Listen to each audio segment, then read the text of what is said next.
All I know is that I know nothing at all. And it's because of this mantra I've been honest.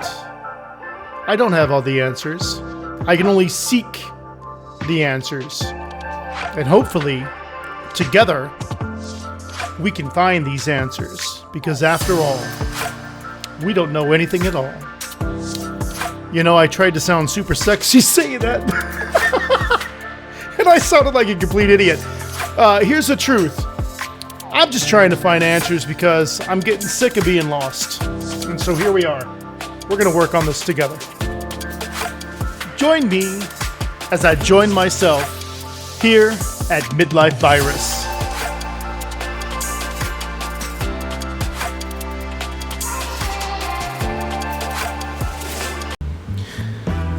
This is Midlife Virus. I want to thank you for joining me as I join myself. Today it's episode 12, and we're talking about the transition into midlife. How to do it, how to embrace it, how to plan for it, how to build that support community that you need to get you to the top of the hill and beyond. Thank you for joining me. This is Midlife Virus.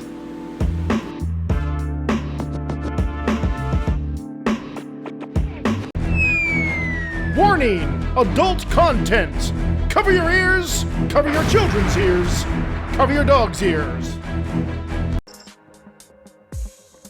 This is Midlife Virus, and I want to thank you for joining me as I join myself today. Episode 12, the second act, how to prepare for your silver screen, for that silver screen time. And what I mean by that is that how do we prepare for midlife?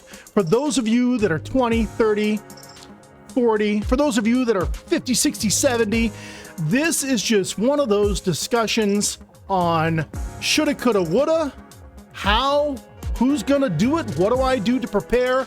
If you're climbing the hill, these are the things you want to think about. If you're at the top of the hill, these are the things you want to think about. If you've already climbed the hill and sat at the top and looked at the marvels of the valleys below, and now you're on your way down, what are some tricks? Can't even talk. What are some tricks and tips and advice, pearls of wisdom, somebody who's already been through midlife, what would you share with us? And please put those in the comments. Feel free to reach out. This is an open-ended show with communication, and you have every right to speak to me. So hit me up at midlifevirus.com. You can email me at mymidlifevirus@gmail.com. But let's get back on track. Today's episode is all about growing older. Today's episode is all about preparing for change, right? And so, how do we do that? Preparing for the role that you'll play for the rest of your life. Are you ready for an adventure? As we crest the hill of youth and peer into the valley of midlife, it's essential to prepare ourselves for the journey ahead. It's a time for change, for growth and discovery. But it's also a time of challenge and transition, and that's what we're going to talk about today, the transition, okay? But fear not, with preparation and a positive mindset, we can turn this phase of transition into a joyful journey. And here are the top 5 transitions to prepare for as we get older, right? And we're going to approach them together. We're going to approach them with positivity and motivation. So the first one, number 1, embracing the change. The first step of our journey is acceptance. You know, you hear this all the time from friends and peers as they get close to 50. I am getting close to 50. In a few months, I'll be 50. Hence the whole reason we talk about this midlife journey, because I'm going through it in real time and we can share that together here. Right? So I hear my friends all the time, oh, I'm turning 50, man. We're getting close. One of these days, we're gonna die. Everybody's dying. Excuse me, that's a small kind Pidgin accent. I live in Hawaii, and plenty of people down here speak Pidgin. If you didn't know what Pidgin is a whole language unto itself, which is recently, we're going on a tangent, recently has been recognized as a legitimate language. So for everybody here in Hawaii that speaks Pidgin already, we gained one multilingual accreditation like over the weekend. It was amazing. So anyway, often you'll hear Pidgin slip right out of my mouth. So like I was saying, close friend the other day, he's worried about turning 50. He's worried about cresting that hill, right? Because we all know what happens when you get to the top of the hill. You get to the top of the hill, it's the top of the hills. And so what we're going to talk about today is just embracing that change. And so that's the advice I always give everybody. Like, hey, you know what? You've had a good life. You've led life with purpose and legacy. And here you are, 50, in the middle of your life, doing exactly what you should be doing. And that's thinking about the future. So the first step in our journey is acceptance. As we age, change is inevitable. Our bodies, our roles, our perspectives, they all evolve, right? So instead of resisting it, let's embrace the change, right? Wisdom and that whole wakeful moment of becoming is actually the fun part. If you're young and you're 20, don't worry. You've got a couple decades of grind in front of you, and that will give you the life experience that you want, that you need, right?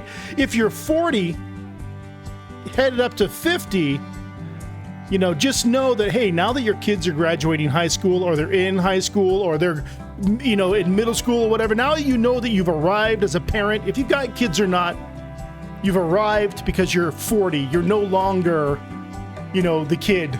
You're no longer the definition of what your parents gave you. You spent your 20s busting through that identity, right? Hopefully, in your 30s, you grounded out and you knew what it was to work hard and earn. Yeah, you probably dealt with some troubles and some adversity. And so by the time you get to 40, you've arrived. You are a full-blown adult. You are a full-blown ideation of what you are. You're no longer your parents' definition. You're no longer the identity crisis of your 20s. You know what I mean? You're no longer, you know, a new parent or an evolving parent or an evolving partner or whatever. You're 40.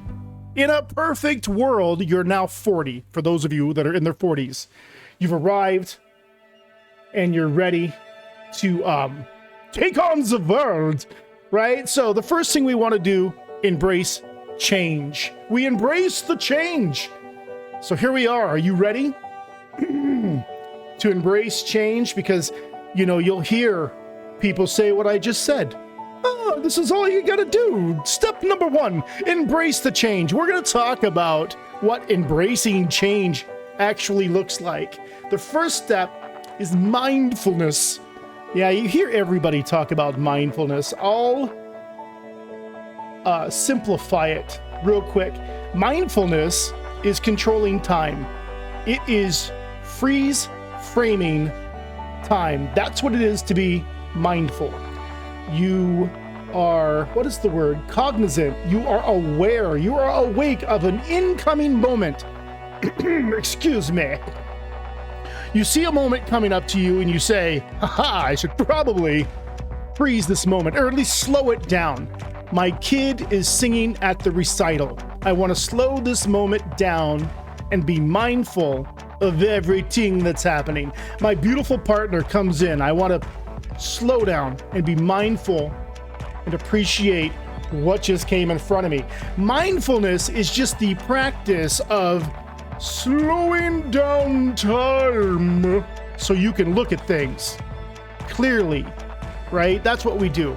So to be mindful and to embrace change would be that. It would be to slow down to the situation and think, I'm about to turn 50. You know what I mean? I'm hitting midlife. What does that mean? What does that look like? right? Have I even thought about this? Some of us get so busy in life, we don't think about life, and then life happens, and you're like, holy shit, that life just happened. What happened to my life? Whoa, right? So, honor yourself, honor the space that you occupy, honor just your existence, and start to slow down time. You'll love it, because mindfulness bleeds into other things. Yeah, we'll talk about that later on, but I use mindfulness, not in the kitschy, cliched way, but I use mindfulness all the time, every day, to slow down my racing mind, to remind myself to be present, because the people I love and the things I'm doing are important. So why would I neglect those things by speeding through them, right? So mindfulness reminds me to check myself, or else I'm gonna wreck myself. So number 2, in embracing change, because there's 5 things on embracing change. Yeah, we have mindfulness. Next thing we're going to talk about is positive affirmations. Now, this might sound corny to many people who don't practice positive affirmations, but I'm gonna scale it. That doesn't make any sense. I'm going to tell the story like this. If a bully says, I'm going to kick your ass tomorrow at 3 p.m., and you spend the next 24 hours dreading and visualizing you getting your ass kicked, that would be a negative affirmation. What you want to do when you prepare for battle is you want to see yourself winning. You want to see yourself strong. You want to see yourself capable. You want to see yourself react with lightning speed and enact, your retribution with empathy. You know what I mean? You want to be positive about it. We go into adversity with positivity. Negativity is negotiable. Negativity is negotiable. And so that's what positive affirmations teach us. They teach us that, oh, hey, you know what? This might suck. These symptoms or this pain or this trial sucks, but I do need to see the silver lining. I do need to see the positive way out of this. I have to have hope, right? So as we embrace change for the inevitable, which in this scenario is growing older, we want to be mindful of the moments. We want to practice those positive affirmations that in turn will change your paradigm, the way you look at the world. It will change your paradigm into a more positive experience. Excuse me. All right, so a positive affirmation would sound like this. I see the positive things in my day, or I create health, or I create wealth. I see, a positive vibe in front of me, or I am good-spirited. I know some people might think it's corny, but you have to think about it like this. If you believe in the school of thought that criticism can wear you down and take away from your self-confidence, then just try to believe in the opposite, that positivity can build confidence. And so a lot of the time in your life, you won't have cheerleaders.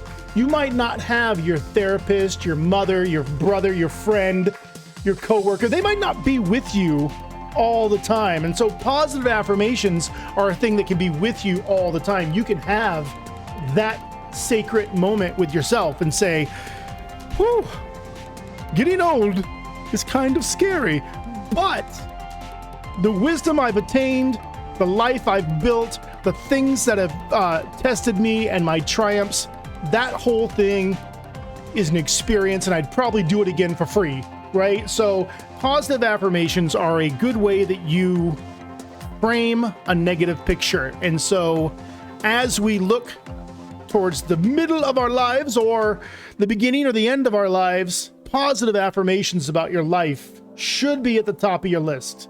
Okay, so number 3, visualization. So that's akin to positive affirmations. Positive affirmations are cousins with visualizations. Yeah, I did that. Man, I was afraid. As I was singing that, I thought I was going to completely barf up visualizations right out of my mouth, but I didn't. Haha, I did it. Anyway, visualizations are just like positive affirmations, okay? You're sitting there telling yourself, I create wisdom, and I ooze empathy, and I'm a wonderful, tolerant person, and I never lose my temper ever, right? You also can visualize all those things, right? I want my six-pack abs to look like this. Okay, everybody, right now, with me, close your eyes and imagine the most six-packety abs you've ever seen. Like the most quadruply six-packety abs with no fat, and they're just amazing and tanned, and it's like amazing. Okay, that's what visualization is. Oh, those are the six-packety abs that I want, and I'm going to visualize them. Or another example, I visualize this pot roast to be cooked to perfection. Right, that's also visualization. You use the movies in your mind to visualize yourself making that three-point shot. You visualize yourself being a happy old person, right? In this conversation, that's what the visualization would be. It would be, Centrum Silver served my ass right, and I'm in good spirits, good health, and my bones are all right, right? Visualize that reality. That's what visualization is. It's like a vision board. It's like a wish list for what you want to have happen. Okay? Number 3, that's visualization. Number 4, we're going to practice gratitude. Man, all these things are just so warm and fuzzy, but they're warm and fuzzy for a reason, because they are created to fight the irritable, yucky, sticky stuff, right? And so that's what we're talking about. Gratitude and practicing gratitude. I guess I slipped into the water just a few seconds ago when I said be mindful and grateful for all the wonderful experiences you've had, because that's what practicing gratitude looks like. It's that ever evolving thanks. It's that ever present grace. It's that, man, I'm lucky. Excuse me. Man, I'm lucky to be here. And I'm lucky you're here with me. I'm glad you're here with me. It's a lot of gratitude. It's like gravy. You know what I mean? If you like gravy, I like gravy. And so I like to put gravy all over everything. And so grace and gratitude is like gravy. You just got to pour it on people, dump it on people, dump it on yourself. Get the ladle and just continuously dump it over your face and on your head, because grace is one of the most amazing things ever. Grace is one of the few things, and this is a scientific fact, so everybody get your scientific glasses on right now. Grace is one of the few things that helps create new brain cells. Brain cells. I almost mispronounced that simple 4-letter word. Brain cells. Anyway, grace and the practice of gratitude actually creates brain cells in that weird, mysterious gray area in the middle of our brains. It's amazing. And the only reason I know this is because earlier in my life, in my 30s, I suffered a traumatic brain injury. And so one of my important tasks was to rebuild my brain, right? You don't really understand how important your brain is until you lose it. And so for me, I really went into depth on how can I rebuild the brain. And so grace and gratitude kept on coming up in the research. Okay, so you practice grace, you're forgiving, you're humble, you're patient, you're mindful, and you have positive affirmations, and you visualize positive things. You kind of wrap it all up in a package called gratitude. Yeah, and you share it. And so the most amazing thing will happen is that it will start to work. It will start to build this beautiful garden, about your life. You'll have all these wonderful things around that you can look at and be amazed at and feel, the gratitude of the blessing, because that's what your life is. I guess we could look at it like this. Back in the 1300s, people lived to 40? And earlier, it was 38. And earlier, it was 28. And you were lucky if your child made it, past the first year. That's why here in Hawaii, we have baby luau's, because everybody's happy that the baby is 1 year old. And we have a huge thing. It's a massive party. It's so much fun, right? But it's a celebration of, oh my God, you made it to 1, right? And so back in the day, people didn't live long. And so to make it to 50, That in itself is a blessing. And so we should sit here and go, ha ha ha, I am so lucky. If you're older than 50, look back and go, ha ha ha ha, I am so lucky because here I am. You know, most of my friends, my closest friends, are 30 years older than me. Matter of fact, one of my best friends is like 81. And we talk about this all the time, you know, about life, gratitude, the blessings that you have, the blessings that you have given to others. And so as we embrace change, what we want to do is, I guess, practice the gratitude and the grace that we even are lucky enough to enjoy this change. Yeah? Lots of people don't even make it, and here we are, drudging up the hill. Here we are. And so, one of the things that we can do to prepare for reaching the top of the hill or midlife plateaus, or even if you are younger, like I mentioned before, one of the things you can do is prepare for what's coming. That's actually one of the best things you can do in life, right? I share this often, but in the beginning years of my marriage, my wife and I would sit down and make these 10-year plans. We would draft out what we were going to do, and then we would try to follow it. And then at our 10-year reunion, we did it again. 10-year reunion. I just caught myself. On our 10-year anniversary, it's funny how the stupidest things come out your mouth. Anyway, our 10-year anniversary, we sat down again and did another 10-year plan. Like, oh, what are we doing? What do you want to do? This thing worked. Now what's next? Right? So if you are 20, if you're 30, if you're in your 40s, your 50s, or even beyond, one of the precious things we can do with our time here on Earth is plan things out. So we kind of have an idea. Even if you're an astronaut explorer extraordinaire and you think I don't need a damn map, still yet, draw a map for the people behind you, right? That's an important thing. Super important thing. Okay, so big breath in.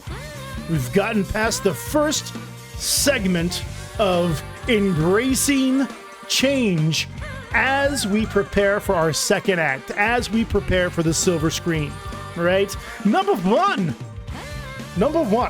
okay? We still got several discussions we got to do, but right now I'd like to take a break for one of our sponsors. Enjoy this message from Triple Dream Nipple Cream. Triple Dream Nipple Cream, 100% natural, 100% made for you. The Triple Dream Nipple Cream team is 100% dedicated to making your nipple dreams come true. 100% edible, you can share it with your crew. Triple Dream Nipple Cream is meant for you on any part of you that you want it to do. Triple Dream Nipple Cream. Take it to the beach. Pump it in public. Triple Dream Nipple Cream is the dream your nipples have been waiting for. Order yours today. Now with 50 SPF.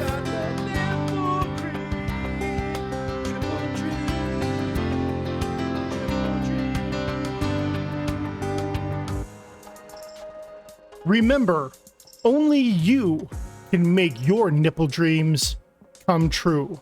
I want to thank our sponsor, Triple Dream Nipple Cream. If you're interested in purchasing a Triple Dream Nipple Cream t-shirt, you can at interdimensionaloutfitters.com. I want to thank the Interdimensional Outfitters team for all the cool interdimensional outfitting they do. Anyway, back on track. Preparing for your second act. Getting ready for the silver screen. All right, so we talked about one of the things that you could do, and that's embracing change. Another thing that you can do in the list of things to do is declutter your life. And that actually, for me, is the fun part. That's the nostalgic part. That's where you get to go into the garage and look through all your weird crap. Unbox the boxes and get rid of the Christmas lights that don't work anymore. Throw away the boxes and boxes of second grade finger paintings. Or you can do what I did. Here's a fun life hack. I scanned everything. The best of the best of my children's artwork growing up, I kept. You know what I mean? The best of the best. Like, oh my God, this is amazing. I kept the best of the best. The legions and legions and legions, you know, that filled up the Congressional Library, I scanned those. All those things were scanned, and they're on a lovely, in a lovely folder on my hard drive. I've actually copied it and given it to every kid. But anyway, all that stuff is a thing. So decluttering your life, enjoying the joy of decluttering. So as we prepare for our midlife, or as we look back, or as we look forward, we want to prepare. And one of the great things about preparing is you get to do things like this. You get to declutter. You get to clean up your garage. Now, the joy of decluttering is actually cool because you're, number one, you're kind of doing what we were just talking about earlier. You're being mindful of your life. You know what I mean? Going through those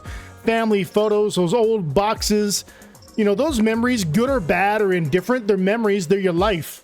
So decluttering your life is a great step. I suggest do it once a year. You know what I mean? Do it like over a holiday or the summer. Get your family involved and have a moment and declutter some stuff. Get rid of those socks that nobody even knows why are they here. You know what I mean? Just get rid of those things. So that is step number one. Now, there's lots of ways, though, that you can declutter your life. So number one, you go through and you throw away all the useless crap, right? You organize your stuff where you realize, is this important to me anymore? What is the saying? It has to have some sort of use, right? That's how you're supposed to itemize what you keep and what you throw away, is what use does this have in my life? Do I actually still use it every day? Or is it attached to such a hardcore memory that it brings up, you know, nostalgic bliss every time I grab this stuffed animal? I can't get rid of it. I guess that would be your parameters. Is it useful? And is it useful as contextually connected to my life? Right? So as you declutter, you look through all those things. What's good? What's bad? You get rid of it. The great thing about decluttering that stuff is, number one, you've taken an inventory of your life. That, I find, is one of the coolest things about this yearly decluttering. You look through your life and you get to go, oh my God, look at this picture. Oh my God, look at these 37 busted Xbox controllers. Who knew? You know, it's just a thing. So the joy of decluttering is number one. But I want to bring in the joy of decluttering's cousin from the East, Feng Shui. Now, I said that funny because Feng Shui is a very important part of my life. My wife has a Feng Shui book, and I have to actually make sure that the east part of the house is clean at all times and there's no dog crap over there, right? So it's a thing.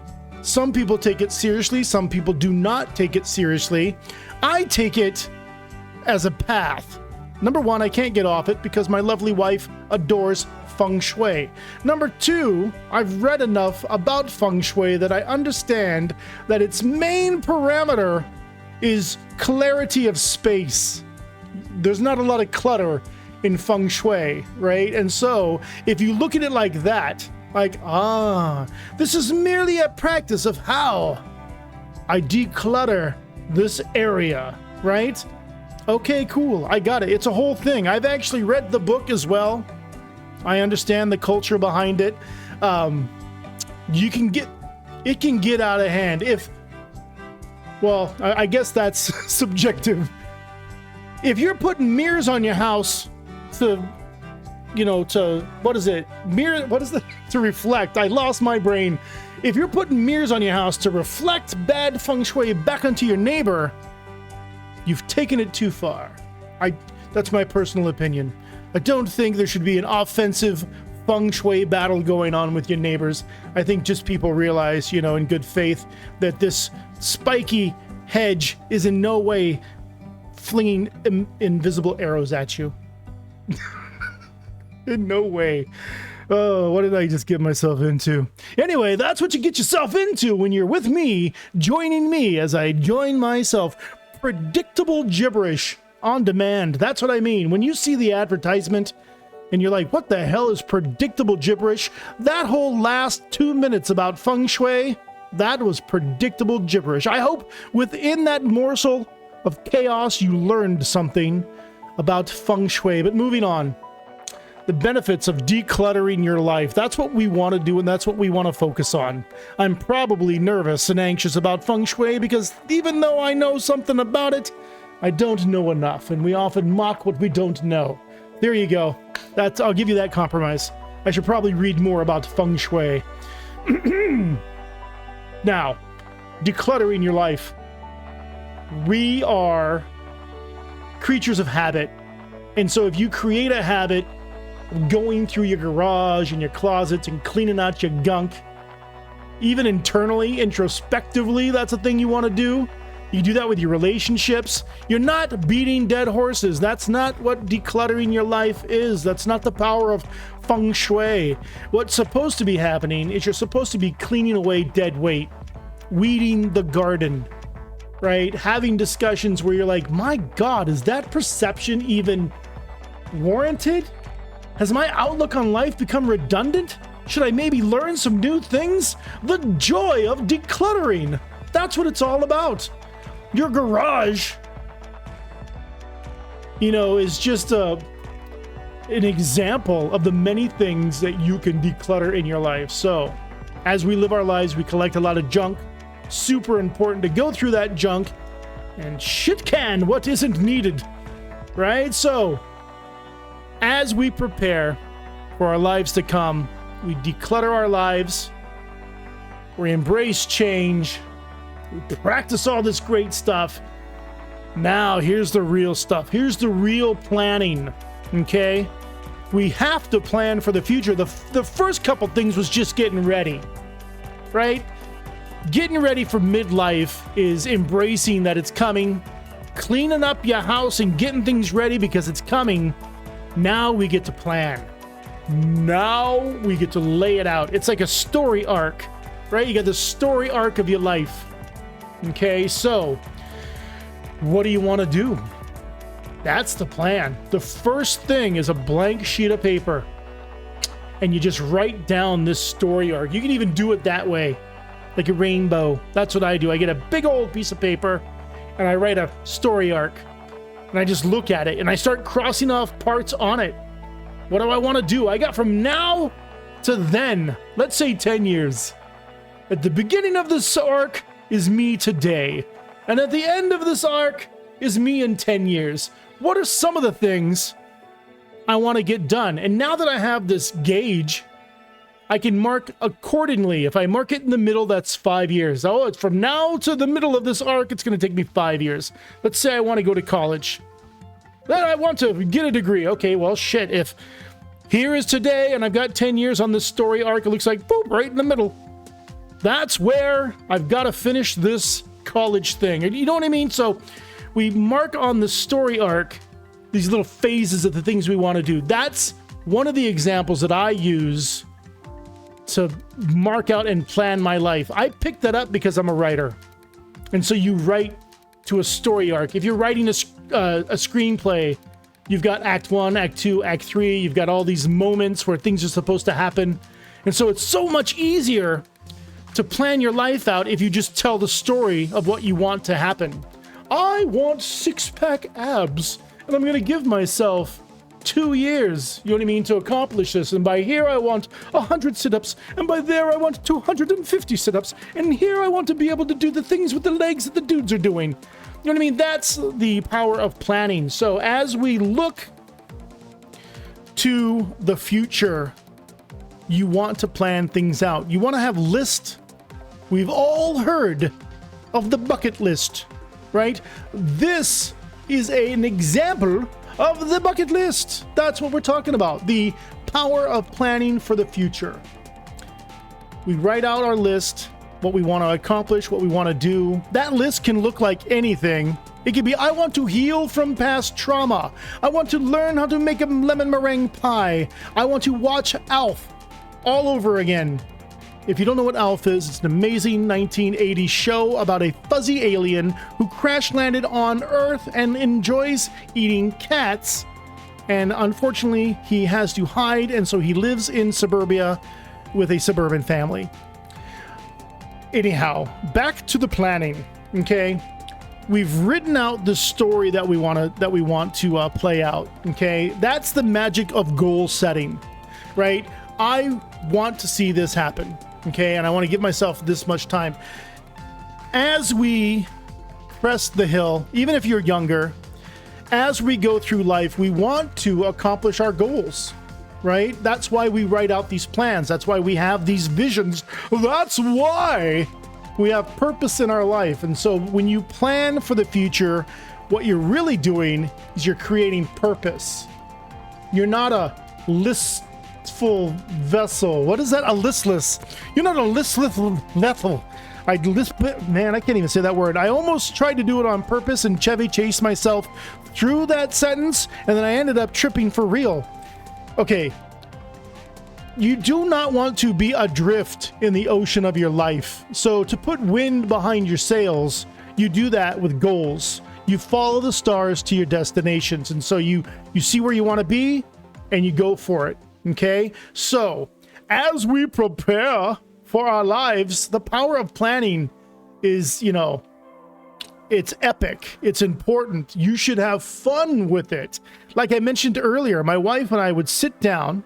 We still do this, but we're in between the planning stage, right? We still have a couple more years, 3 more years, and then we have to do another 10-year plan. So sit down. You can do this with yourself. You can do this with your whole family. I've done this with everybody. I actually do it with my friends. I'm kind of freaking weirdo, but I have these stories and these plot lines and these agendas and these whole things that I speak to everybody about. So we're all on the same page, right? Because if you communicate early and communicate often, everybody knows what you're doing. It's called transparency.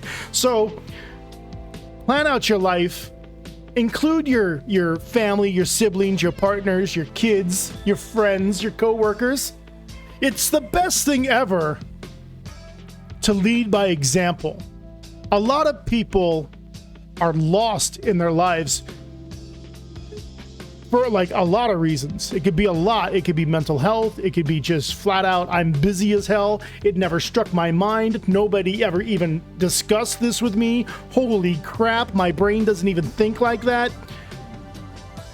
Leading by example is one of the biggest gifts you can give another person, because it's you showing them, hey, look at this. I lost my arm, but I still can play the banjo. It's things like that where people are like, oh my God, I lost my arm and I play the harmonica, but now the banjo looks sexy as hell. That's what you do. You lead your life by example. So planning and making your plan obvious, some people are going to tell you, don't ever speak a word of your plans to others. You never know. Nah, fuck that. Excuse my language. Fuck that. Excuse my language twice. I don't believe in that. I believe that you should be a hopeful person of faith and have that faith in yourself and in your plan. Tell people, I want to write a book about Smurfs. Smurfs that capture Ewoks and then create C-3PO. That's what I want to write a book about. Tell people. So then they can tell you, me too. I wanted to write a book about Care Bears. Why all the Gen X throwback cartoon stuff? That's because that's what I know. I'm a Gen X person and I had to watch those things. I was not forced. It's not like I was chained to the TV, but I could not watch the cartoons I wanted to watch until I sat through the Smurfs with my little sister. And so doing so, I learned every adventure of those Smurfs, and damn them. Damn that brainy Smurf. Anyway, I've gone off tangent. The plower of the fields is the man who plans the harvest. The power of planning is what you want to do, and that's the magic you want to set into the world. You want to be excited about your bucket list, and it's one of the healthiest things that we can do as we prepare for midlife. Man, I did it.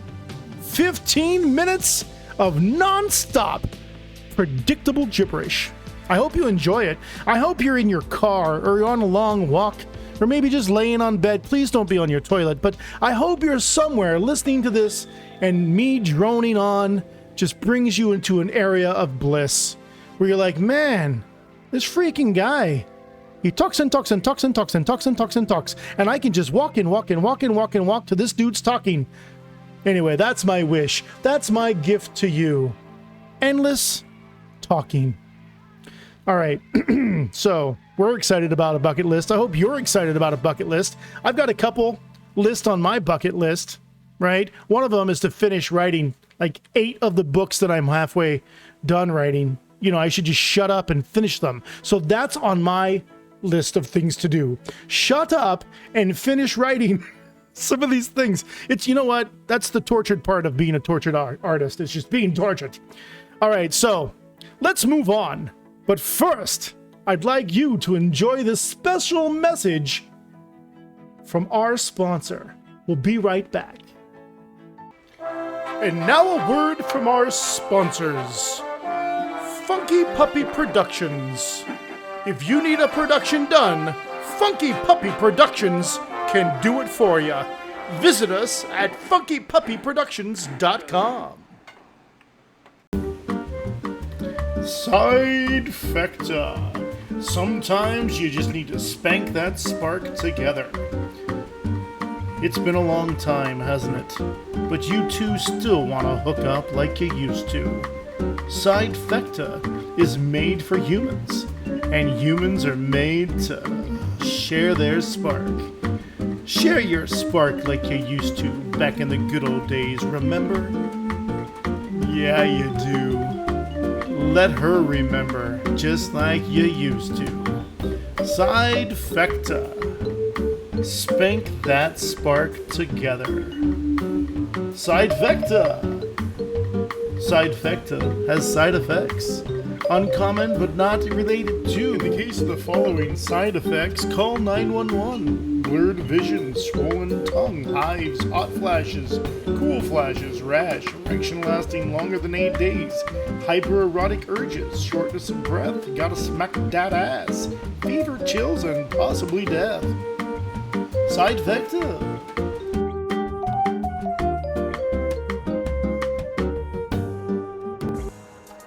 Welcome back, and I want to thank you to our sponsors for all the special things they do for us. They keep us going.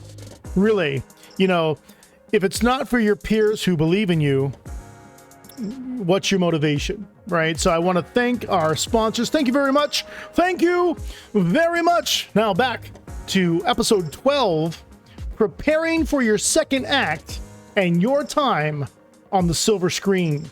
Now, we've talked about several different things already. We've talked about engaging and embracing the change. We've talked about decluttering your life, right? We talked about the power of planning. Now, what's akin to planning is something we should probably talk about right now. Let's talk about our careers. Many of us, when we get into our 40s, we've been in a career already for 20 years. We started early in our 20s, maybe out of college, maybe not, maybe right out of high school. We tried to figure out what we were, who we were, what our skill sets were, and we got in snug into some kind of career or profession. And we did our first haul. Your first 20, right? 20 years is considered a career. And so now you can reevaluate your career. That's one of the things about your second act, about this whole next iteration, right? You've done it already. Or those of you that haven't done it, you're gonna do it, right? So you're going to show up and you'll be like, hey, I raised my kids. My kids are leaving the house. My kids have left the house. Now what do I do?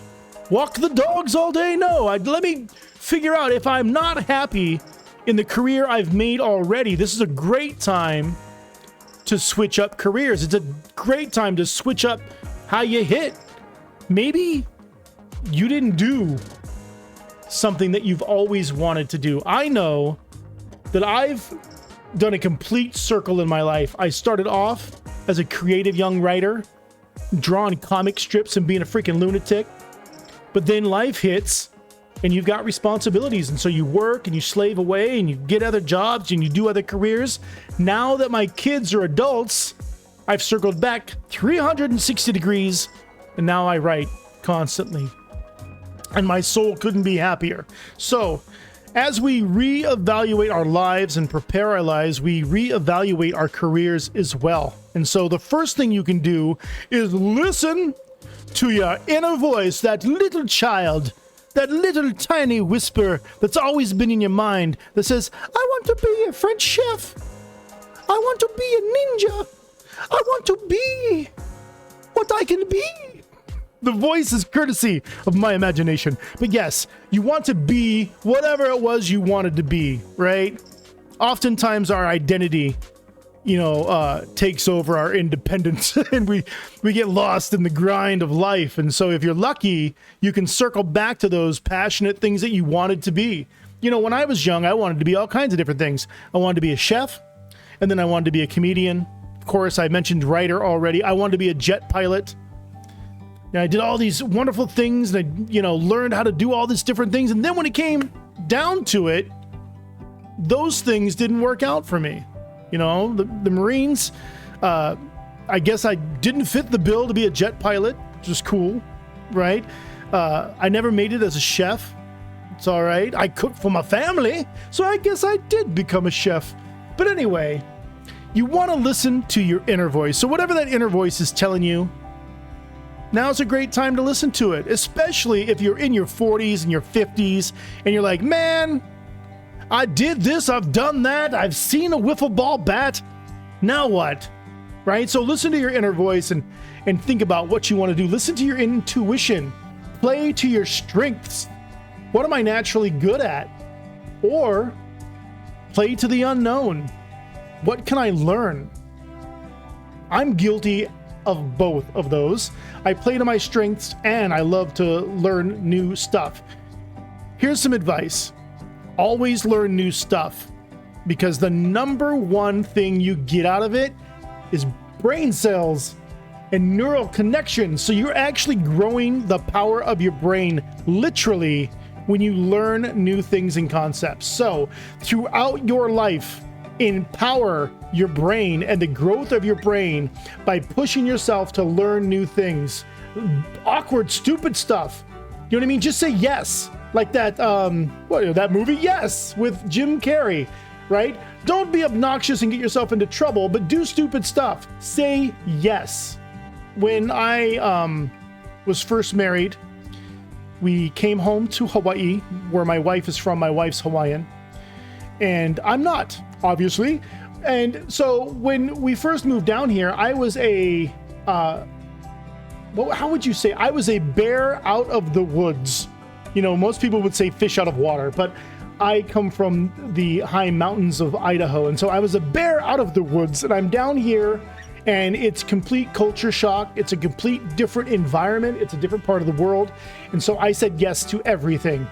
Hey, Sean, you want to go opihi picking? Yes. Hey, you want to go boar hunting? Yes. Hey, you want to jump off of this thing? Yes. Hey, you want to eat this stuff? Yes. And so, yes.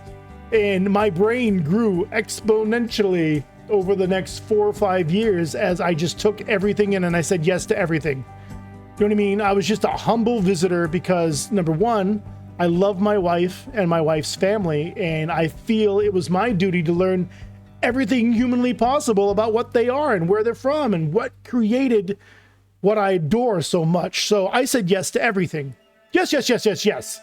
And sometimes yes got me into trouble and I got hurt, or I ate something that was friggin' disgusting.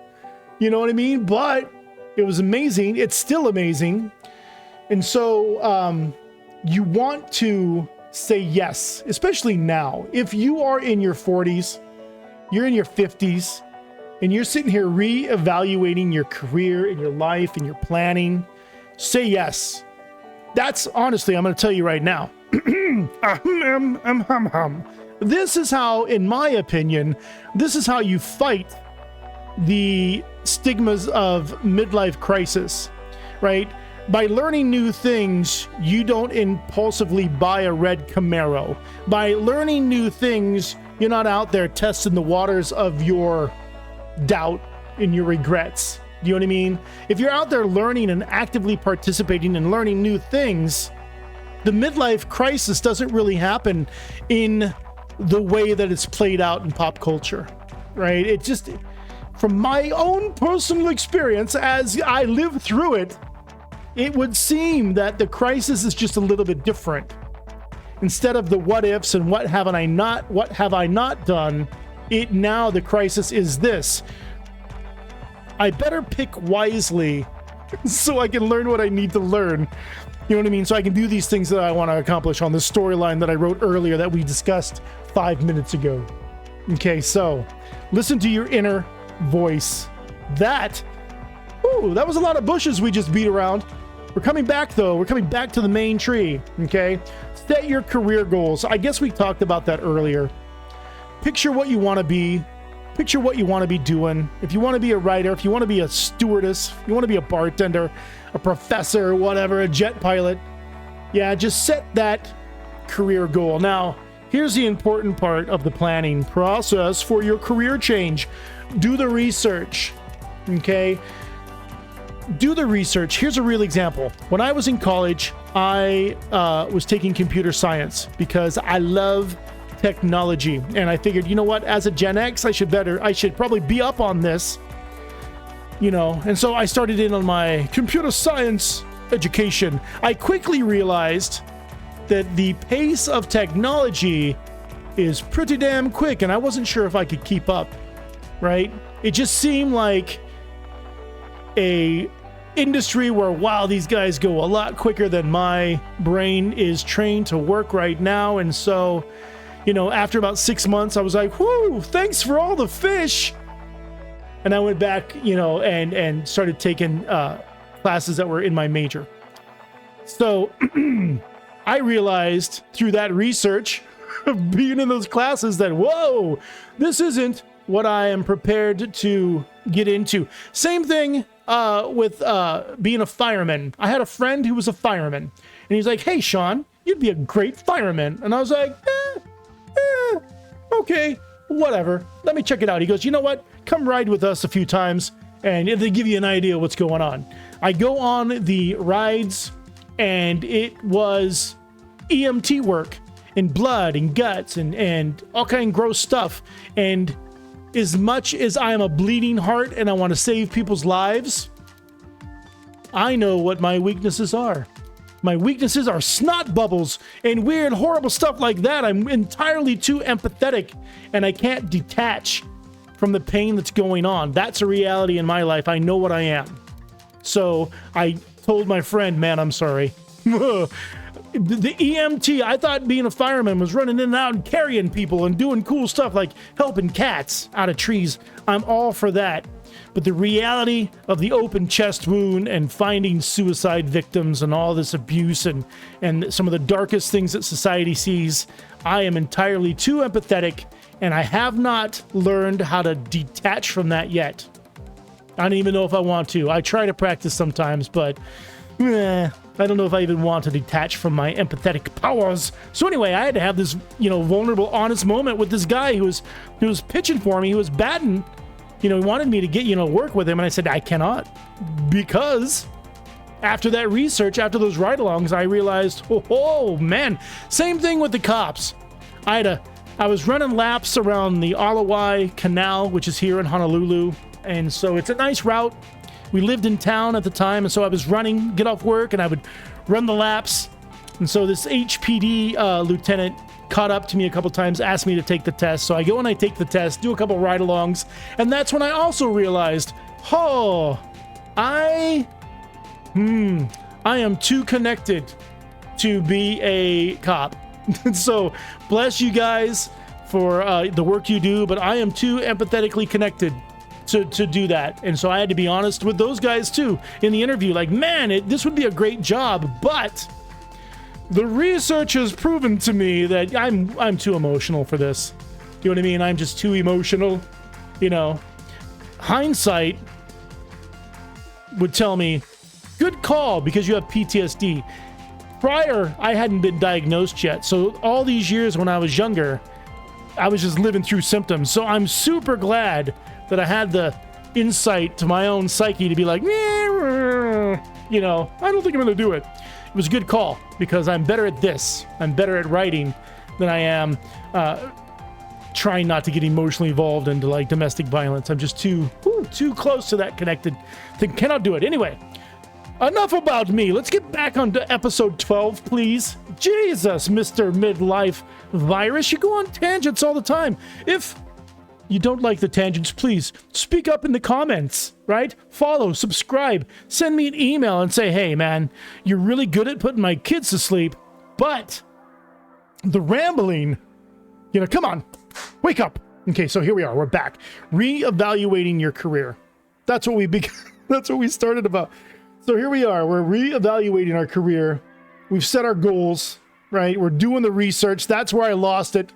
Ladies and gentlemen, and everybody in between, excuse me for losing it. I lost it. That's where I lost it.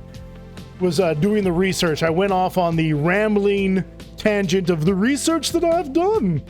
Anyway, let's get back to it. All right, the next thing we want to do is we want to assess our transferable skills.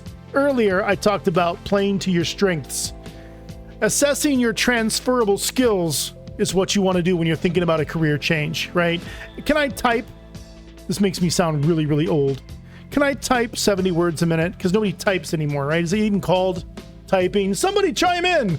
Is it even called typing anymore? This is how old I am. This is how old I am. When I was in high school, typing was a class that you had to take. It was an extracurricular class, but you had to take like a semester of typing in school. There was also a bunch of other stuff, home ec, all kinds of weird, wacky stuff. I don't even know if those classes exist anymore. I don't think they do because I don't hear anybody talking about it anymore. Anyway, you want to assess your transferable skills. So if you can type, that's it. That's a transferable skill. If you can read blueprints, do math, anything, all the things that are advantageous that you've picked up along the way, do they transfer into the next phase of your life? It's like the advice you give a young one when they're about to join the military, right? I don't know what advice you're giving people, but this is the advice I give young people that are about to join the military. Make sure you have a transferable skill. So when you come out of your military engagement, your contract, and you're ready to come into civilian life, have a transferable skill that goes into the civilian world, whether that be computers or whatever's, a mechanic, you know what I mean? But if you are, a heavy machine gunner, only certain parts of your skill set will be transferable in the civilian world, right? But, certainly you're not going to be bringing an M60E3 to, your preschool class that you teach, right? So anyway, make sure it's a transferable skill set.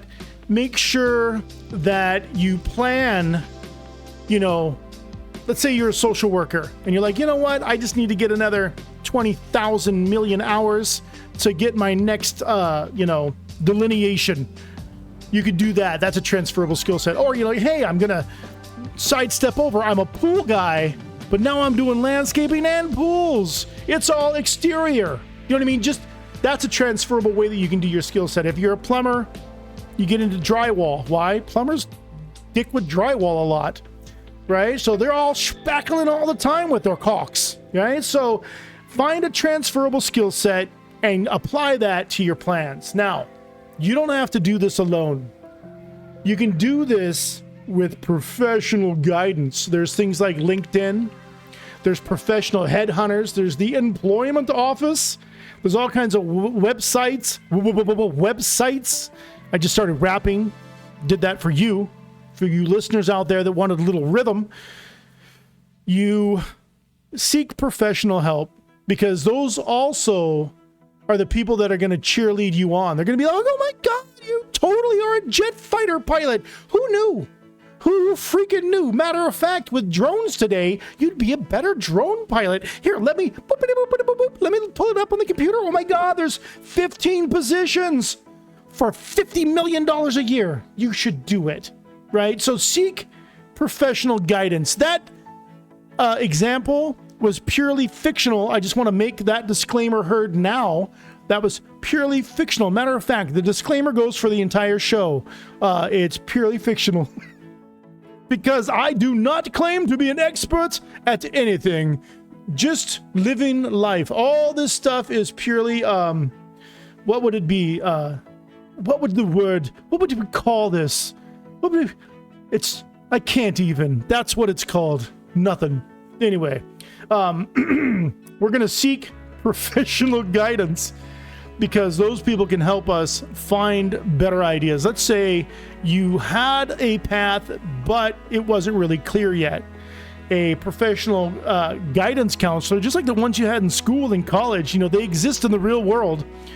They can say, hey, you know what? Times have changed. You should probably take 3 months and learn some coding and learn, this skill set here, because your skill set before melts right into this, and you could be making 175 grand a year, part-time every week.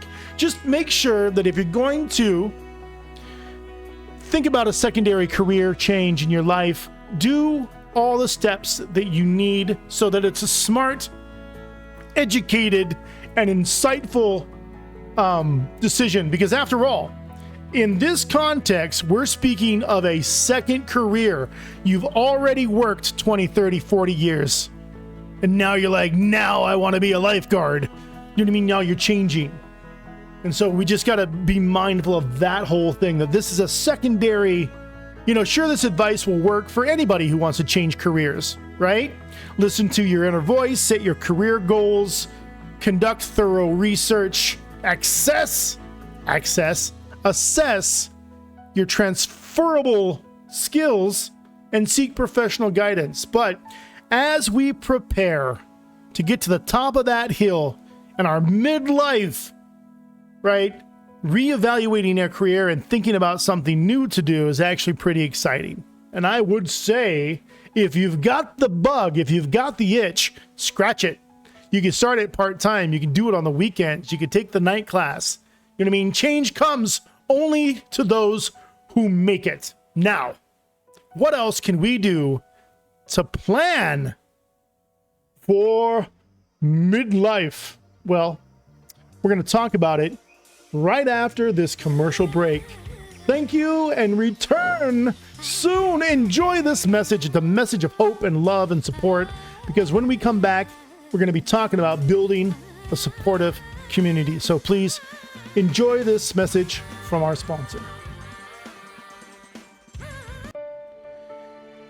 Caring for mothers. MalamaYourMama.com. Malama Your Mama is an organization that is all about caring for mothers. To Malama is to care. And one of the greatest gifts that we can give our mothers and new mothers is that support system that they so desperately need. Together, we can teach the world to Malama our mamas, just like our mamas have Malamaed us. We want to dedicate this organization and its proceeds to all the strong mothers out there that have honored us. We want to steward healthy mothers and to raise mothers up. Together, we can Malama our mamas. Caring for mothers. Help us by visiting MalamaYourMama.com and supporting our cause. Mahalo. And we are back. I want to thank you for listening to that important message from our sponsors, MalamaYourMama.com. Now, it's important that we steward the women in our lives, and so the organization Malama Your Mama is an organization that does just that. They steward women and the young mothers, the old mothers, all mothers, with their vision and their mission. So if you can support Malama Your Mama, please do. Check them out at MalamaYourMama.com.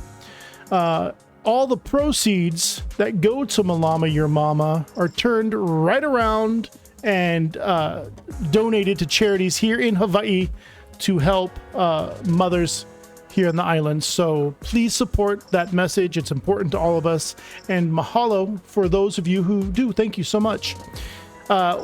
We are here in episode 12 talking about getting ready for our midlife adventures. Now, whether you're young in midlife or you're old, it's a conversation worth having. And so what we've been talking about is embracing the change, decluttering our lives, thinking about the future and planning. We talked about how you can become better educated about a career change. And so now what we're going to do is we're going to talk about the whole thing that keeps it together, the glue, the things that inspire you, the whole community that helps you bring these dreams into fruition, the whole community that helps you, let me move this, sorry, the whole community that helps you get those plans that you planned out created and done and realized, right? So number 5 of the 5 things you can do to plan for your transition into midlife is build a supportive community. Now, what do I mean by a supportive community? We talked earlier about, express your plans, tell everybody, sing it from the mountains. Yes, it's that. You build a supportive community by speaking to the community. Join a Facebook group. Join a group on Reddit. Join a group on X, or formerly known as Twitter, Instagram, any social media platform that you're comfortable with. Reach out and let people reach back, right? Say to people, hey, I'm an aspiring dentist and I'm 45. You'd be amazed how many 45-year-old aspiring dentists will come out from behind their dentist chairs and say, hey, me too. So that's the power of a supportive community, right? There's a community for everything. There is a community for everything, which means there is a support system out there for you. All you need to do is seek it out. Build it up, because a support system is there when you can't bear the weight of your own. Nothing like a mentor, nothing like a supportive shoulder, nothing like a supportive friend, partner, a child, nothing like somebody behind you rooting for you, saying you can do it. You've already done 400 million hours. You only have, 250,000 hours left. Or you've already ran 7 miles, you only got 3 left. You've already studied this hard, you only got 1 test left. You're almost there. You're gonna be the best whatever thing ever. A supportive community is power, and you want to unlock and harness that power. The best way you can do it is like what I mentioned earlier. You tell people, these are my plans and I want you to help me. Another really good way to do it is by depositing into the plans of other people, by being supportive of others. You will find that there is nothing like the dividends that come from depositing into other people's bank accounts, right? Give unto others, freely. Share that wealth with others, and you would be amazed how it will come back 10 times fold. If you're always out there telling people you can do it, I love what you're doing, I love what you are trying to accomplish, I'm here, you've got me, yes, I'm going to share your links, sure, I'm going to buy your hot sauce, what the hell is this? I'll buy 5 of them. That's how you're supportive. That's how you do it. That's how you build others up. And so when you do that for others, they do it back to you. Now, not 100% of the return. It's not like that. And that's not how you look at it. Just give freely. Give what you want to receive. That's how it works. Here in Hawaii, there's a thing where when you're freediving, when you're out there spearfishing, what you do is you come out with your catch, and if the opportunity arises, or you even seek the opportunity, you give your catch to the less fortunate. So for me, it was always easy. I was always diving Lahi Lahi Point in Makaha here on Oahu, and plenty homeless people around the beach. So as soon as I came out the water, here you go. But the way it works is what you give away, you receive tenfold the next day. So sure as shits and grins, I'd be in the water the next day diving, and every fish in the world practically came up to me and said, "Hi, I would love it if you gave me to the family on the beach." And so that's what I did. Years I did that. You'd take some of the fish for yourself, give fish to your neighbors. You know what I mean? It became a thing. And that's how you give on to others. That's how you support another, system, another community. And so when you give to others, they give to you. So you build a supportive community, and that is one of the surefire ways to make sure that you accomplish your plans and your dreams. You tell everybody, man, I'm studying to be the next, IFBB weightlifting bodybuilding champion, if I said that right. I hope I got that right. Yeah, and I need your support. Can you sit on my feet so I do all my crunches correctly? You know what I mean? Garner support, and support will help you get your dreams attained and get that change. You'd be amazed. Take the leap. Everybody, take the leap. Tell everybody, hey, I need your strength. I need the community. I need you to back me up, please. You'll find that solidarity, you will find that solidarity and the magic that comes with it is easily available if you just ask for it. One of the things that we all do, many of us do, I can't say all of us, I'll say many of us, we are afraid to reach out for support. Whether that's with our pains, our dreams, or even our triumphs, many of us are afraid to just reach out. And so take the leap, take this advice, and build a supportive community, no matter what it is. No matter what it is, whether it's a video game advice, whether it's mental health advice, whether it's, anything, a community will help you get through it. We are social creatures. Humanity is a social creature. We are a social construct. And so the best way to get through it is by utilizing it. Okay, so this whole conversation has been about planning for midlife and what is to happen as I transition into my older iteration. It's all about coming to terms with it, being honest, having that adult conversation with yourself, right? Here I am. This is what I'm doing. This is where I'm going, and this is how I'm going to get there. I've got this plan. I've got the plan. We're speaking about plans. Here's my plan. I am turning 50 in the next few months, okay? And my plan is this. My plan is to overcome some of my own implicit biases. I want to overcome some of the stupid shit that has defined my life the last 50 years. I'm still discovering those stupid things, those filters, right? So one of the things I want to do in the next 10 years is just, unleash some of these beasts, you know what I mean? Set them free. Some of the things that weigh me down. I guess that's one of my normal things. I do that all the time. I'm always trying to unchain myself. I do not like to be arrested. If that makes any sense to y'all, I don't like to be arrested developmentally. I don't like to be chained down to old perceptions and haunts and demons and trains of thought. I don't like intrusive suicidal ideations. Do you know what I mean? So I'm always looking for a way out. I'm always looking for a plan, some kind of key, some kind of grinder, something, you know what I mean, to set me free, because it's not my natural state of mind, I can tell. So my plan for the future is to continue on that road. It's golden. I plan on writing more. I plan on communicating with my family more, spending more time with my kids. Grandkids are around the corner. I just know it.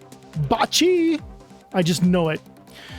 And so I plan on working on those lower gears in my machinery. Sometimes you spend decades in fifth gear So now I want to just and shift down. So when we speak of plans and what we're going to do, we speak of building community and being mindful and all these changes in career and all that good stuff.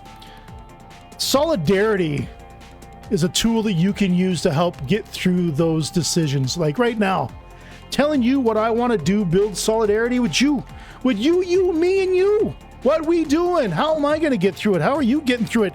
For those that are older than me, how did you get through midlife? Like I mentioned earlier, some of my closest friends are like 30 years older than me, and so I pick their brains all the time. I ask younger folk, what you gonna do? I don't sound like that. I say, what are you gonna do? What are your plans?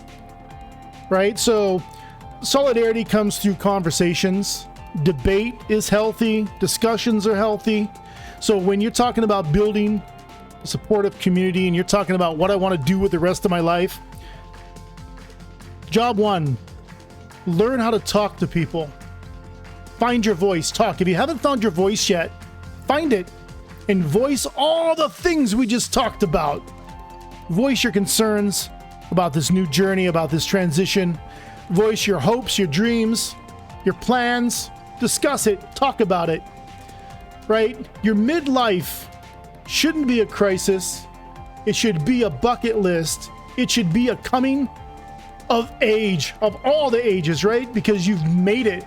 You climbed to the top of the hill and you've seen things, wondrous things, crazy, weird ass things you can't unsee.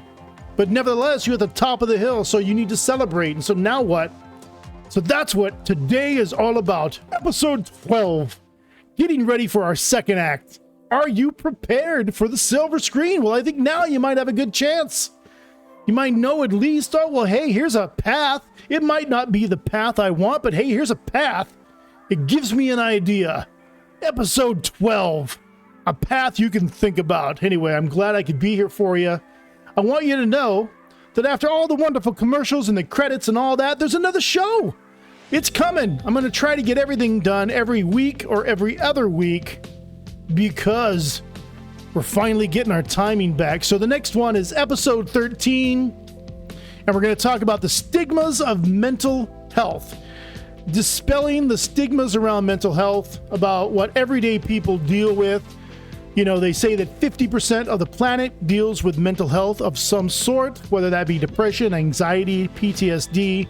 And so we're going to dive into those implicit biases, right? Those stigmas, those things that drive the wedges of division between us. And if you just call them out, it's easier to see where they're at and what they're doing. It's easier to just shut them down, because that's honestly what we need. When we speak about mental health, the biggest thing that drives into these triggers is the belief that nobody cares. Nobody cares. Nobody wants to hear it. And so that'll drive you crazy. I know from personal experience. So let's talk about those stigmas. Let's, pick up these rocks and see what bugs are underneath. What kind of grimy, gross bugs are underneath there. And let's build some solidarity about mental health, because you never know when it's going to hit you. Right? I suffered a traumatic brain injury because I was rear-ended by a truck, a utility truck, while I stopped at a crosswalk for school kids to go to school. I was rear-ended in that whole process. And so I didn't even see a traumatic brain injury coming. But for the next 2.5 years, I had constant seizures and couldn't drive, and I lost my business. It was sad. It was terrible. Anyway, you don't know when it can happen. Postpartum depression, anything, your parents, somebody dies. You never know when mental health strikes you. So, learning what the stigmas are, talking about it, that's what we're going to talk about. Episode 13, evaluating and talking about the stigmas of mental health. So, it should be a fun show. Join me as I join myself, and I want to thank you for being a part of today's adventure and its discussion. Please subscribe, talk, whatever's, get in the comments. But you can join me at midlifevirus.com, and by all means visit me again. Thank you and mahalo. Stay tuned for these wonderful messages from our sponsors. Aloha. And now a word from our sponsors. Funky Puppy Productions. If you need a production done, Funky Puppy Productions can do it for you. Visit us at funkypuppyproductions.com.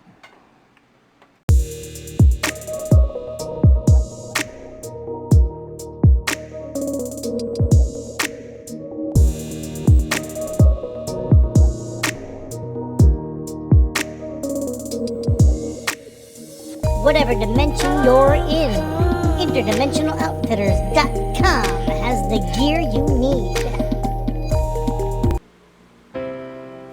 Once again, this is Midlife Virus, and mahalo for being with us today and joining us for this episode. If you like us, please subscribe, follow us. You can get most of the stuff on Facebook. You can find us on Instagram. We are very active on X, which is formerly known as Twitter. And by all means, come and visit us at midlifevirus.com.